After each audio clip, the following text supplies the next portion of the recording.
Now it's time for your questions you've sent to me via Facebook, text, phone and email. Dorothy asked, is there anything that a person with stage 3 kidney disease can do to prolong the health of their kidneys? Anything that will slow the progression of the disease?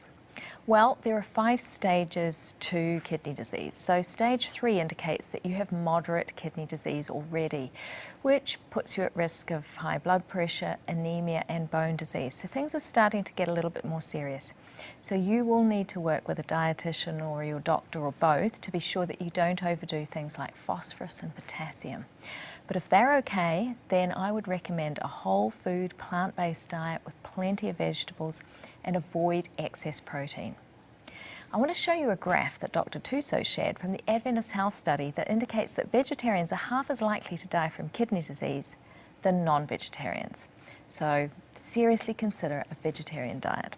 Someone else messaged, being a pre-diabetic, does that mean I will become diabetic? Not if you make significant changes to your lifestyle. And things that I might recommend are only having 2 or 3 meals a day with no snacks in between, drink only water or herbal tea, eat beans or lentils at least once a day, no fried food, and limit oil as much as possible. Start all your meals with raw foods. So for breakfast, that might be fruit. For lunch, it might be a salad. Eat a hearty breakfast. Start with those 3 or 4 fruit, no more than 3 or 4 fruit. And then for lunch, have that big salad and follow that with grains, beans, lentils. For your evening meal, you want to have a very small meal. It might just be soup or a fruit salad or a small salad and 1 or 2 whole wheat toast with very little on. After every meal, go for a 5 to 10 minute walk, and what that will do is push those sugars down, because all of us have a little bit of a peak in our sugars after meals. At another time of the day, preferably before a meal, have 20 minutes of vigorous exercise. That's if your doctor is happy for you to do that. Now that's a lot of change, so don't do it all at once. Introduce those changes in stages over the next 4 to 8 weeks. Someone else called, can peripheral neuropathy happen to someone who doesn't have diabetes, and if so, what can be the cause? Well, there are a vast number of different neuropathies. Some are genetic. Diabetic neuropathy typically involves, as we're discussing on the show today, the hands, the feet in a symmetrical fashion. Other neuropathies involve other areas of the body, but especially the legs.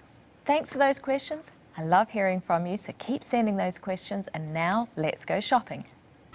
In ancient Greece, barley was a special food of gladiators who were known as barley eaters.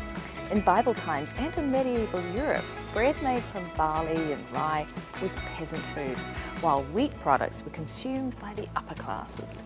However, in Tibet, barley has been a staple food since 500 AD. In most countries today, the high-protein form of barley is widely used for animal feed, while its low-protein form is used to make malt, mainly for the brewing industry. It can be roasted and turned into roasted barley tea, and that's popular in Asia. Of course, wheat has superseded it for bread making, but barley should still find its place on our plates, with its rich, nutty flavour and nice, chewy texture.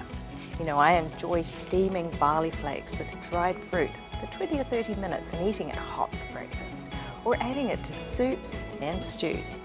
With lots of molybdenum, manganese, selenium, it's very nutritious, and its fibre has multiple beneficial effects on cholesterol, while also feeding friendly bacteria in the digestive tract and preventing blood sugar levels from rising too high. So bon appetit!